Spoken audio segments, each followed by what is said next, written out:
قال والله أعلم. جزاك الله خير وبارك الله فيك. ويديها شنات شيخ وحوليه هاي قفكي لو أدمي سجى سحورانيا ميوسي وضيا مسوي توجينيا. رب سبحانه وتعالى يري وكلوا واشربوا حتى يتبين لكم الخيط الأبيض من الخيط الأسود من الفجر ثم أتموا الصيام إلى الليل. عنا عبا إلى واجو إذين عضانا يوم كدبنا الصوم كلما يسترى واجو إذين عضانا يا محل جوضا تإن أتفجر كي واجي الصبح أتعركيسان أما عيد اللجو كلسون يهيدين شيء سين واجي الدلاعي هدي اللجو شيء إنه واجو الدلاعي أو قف اللجو كلسون يهي وكوش شيء وحيلم يتهاون عديقو أركي هذا بقى أذانك يا مؤذنك تقول اللجو كلسون وور اللجو كلسون وقف اللجو كلسون يهي وحان النبي صلى الله عليه وعلى آله وسلم ويري إن بلالا يؤذن بليل فكلوا واشربوا حتى يؤذن ابن أم مكتوم أو إن بلالا ينادي بليل بلال هبين بطواقا وأذان كيهر اسكعنا أو عبا إلى ابن أم مكتوم وأدميو وأذان كيضنبه ومعنى هذا يهي مركا ابن أم مكتوم وأدمو عند يعبد يوحي اللي وأفر يبتشوشيه أيضا هي أحاديث تبا صاصي مسكرينيا هدي واجي إنه دلعي هذا وقات أما عاد أركت أما هاللغوش شاقة عند يعبد الرابن وكوما بنانا مركا هذا أذان كيما قشو أذان كيرو يهي مد لغو كالسوي يهي وده صلاة ده بعد كنتو كنجرت وندي سويدي جيرو وند كشكيه جيرين صلاة ده مركو هو أديمو أصنعه صلاة الصبح استمر كيف قد كسين جرتي هذا دونتات مركها فرال كان هذا يردق دق يسرع عن جرتي ده ذاك ما أديك أسواني اللي جو كلسوية أذكر كهرباء جو كلسوية هذا الكيس ده كل سيسي مركو هذا بس ده هي مؤذن كالنوع عاصي أرد أجانين ونكري وقتك كور قدمه وحكوا واجبه وحي أد أفك كويسين أنا عطفته وحي مركا كوريا لين عاد كعل oo inaad wax sii liqdaa Allahu akbar adigoo maqlay oo adaankii dambe inuu yahay huba inaad wax liqdaa kuma banaana aimada islaamka ee madaahibta la yaqaanaana arrinka way isku waafaqsan yihiin muradhexdooda kama taagna kolba hadii muadinkii lagu kalsoonaa uu adimo wax murana oo culamadii islaamka إلا يقاني مشاهيرته دحدوده كجرا وقاركود أيليين مرح والله سي وذنكرا مجرو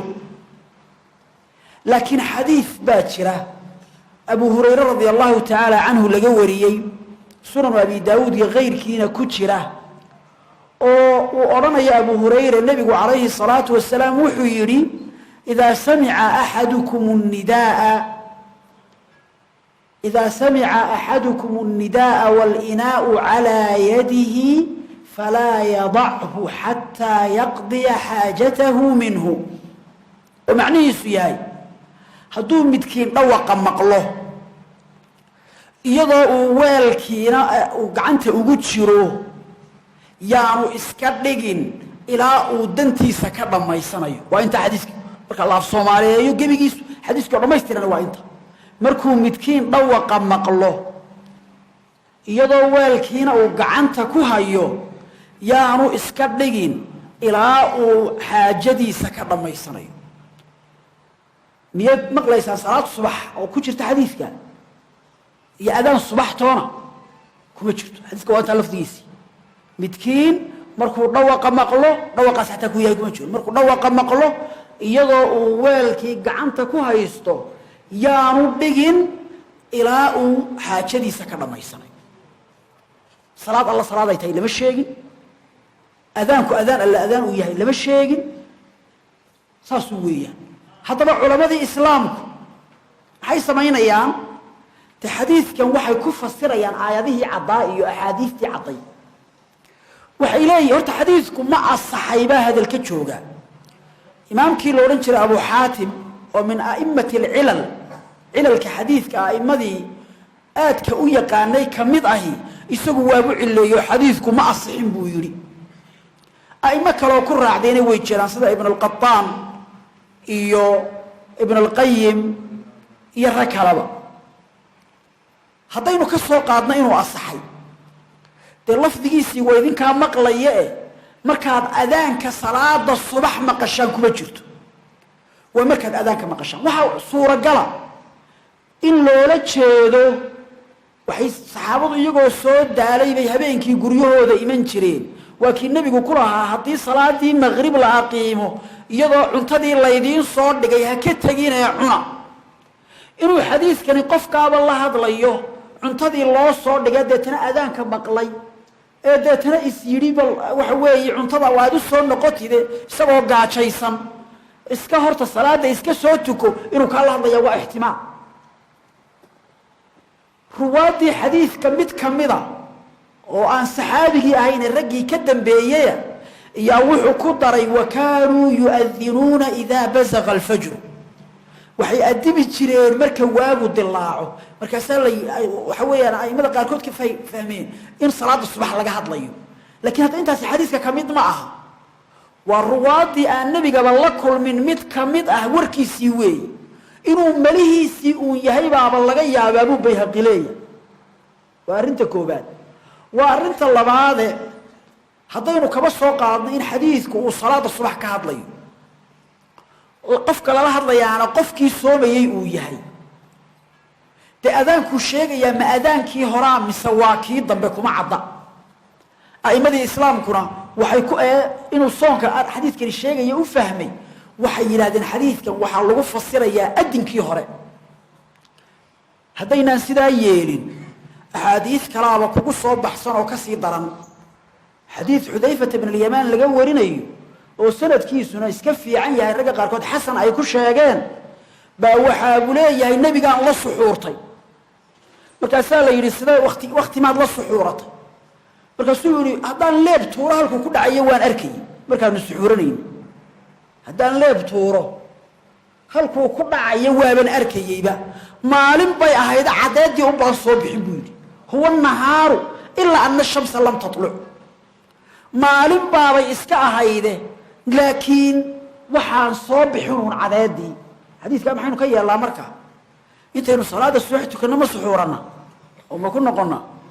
ilaa haddaad hal xadiis uun daahirkiisa la cararto oo nusuustii kale u geyn weydo aimada islaamku axaadiistan laga yaabo qof dhalinyaro inuu iskala cararayo may arki laayna way arkayeen laakiin de waxay ku fasirayeen kuwa kale nusuustii waxaan ku haynaa quraanka fa idha balagna ajalahunna faamsikuhunna bima'ruf aw sarrihuhunna bima'ruf aw fariquhunna bima'ruf ayada kale fa idha balagna ajalahunna markay dumarkii muddadii gaaraan markay muddada gaaraan ciidadiiba way baxay gabadhii la furay markay muddadii gaadho ama hayso ama siida maxaad haysaa haday muddadii gaadhay tagtaybe maxay culimadu ku fasirayaan fa idha qarabna bulugha ajalihinna baa lagu fasir markay u dhawaadaan inay muddadii gaaraan markay muddadii gaaraan haday muddadii gaadho haysad ma jiro marka maxaa loo sameeynaya de nusuustii kale adiladii kala lala doonanaya waa la isku wada macnaynaya hal xadiis hal la ordin ahadiista isla sug laakiin hadaad mid quraan la cararto oo intii kale la sugi weydo waxaan diinahayn baa diin ka dhigi hada wadaad baa kitaab qoray qoryaha internetka baara way eegi karaane kitaabkaasi wuxuu u bixiyay tahqiiq al-mutala'a miyaha fi anna sunnata al-fitr wash-shams tali'a وكتاب لو بقولوا بيج ولا شيخ شاغنايو oo de wax weeyaan wax daliilinaya qoray wuxuu leeyahay xadiisna uu keensanaya wuxuu leeyahay xaqiijinta la xaqiijinayo mutaalacada yaani wax weeye baaritaanka ee la hubinayo la cadeynayo inay sunno tahay inaad qofkii Soomaaliya inuu afuro intaanay wali qoraxdu dhicin wuxuu ninkaas xaqiijinaya oo xadiisu keenaya inay sunnaduba tahay in la afuro intaanay qoraxdu dhicin xadiisna uu keenay marka culimadu xadiistan uu keenayo thumma atimu siyama ila al-layl bay la doonanaya oo ay ku fasirayaan laakiin isagu xadiiskii buu keligii la cararayaa oo aanu kuwii kale nusuustii kale u geynin marka waqtigana waxa dhacday in dadka qaarkood ay xadiiskan aynu sheegaynay Abu Hurayre ee lagu muransan yahay miyuu asaxay mise muu asaxin ee lagu muransan yahay halku ka hadlayaa waa halkee inay xadiiska intay la ordeen oo ay yiraahdeen waad iska dhamaysanaysaa waxba kaaba gelin kol haddaad afka ku hayso ama saxankiiba hayso waad iska wadaysaa marka arrintaasina sax ma aha oo dadka diintii laga xumaynayo waxa laga yaabaa inay yiraahdaan aasaar saxaabadii laga warinaya jirto iyaduna arrinka sheegaysa de kuwa saxaabadii laga warinayo oo sidanka sheegaysa salaadii subax inta la tukaday in hadana ay waqtigii marka waxa weeye la suxuuran karaya ay tahay baa ay iyaguna jira marka kuwaana ma qaadanayna ragii taabiciintii waxa kamida A'mash iyo group noocaasi waxa ay qabeen kol hadaanay qorraxdu soo bixin la iska suxuuran karo ilaa inta cadadu ka soo baxay marka cadadu soo baxdo aad ka joogsanayso waana de arrin ay ku qaldameen oo nusuustina khilaafsan weey marka xadiiska Abu Hurayra uu cid sidiisa u qaadatay oo fajarku inuu soonku ka bilaabma qirtay laakiin tiri waa la iska dhamaysanaya ma jirto marka de waxa la iska hubsado wallahu a'lam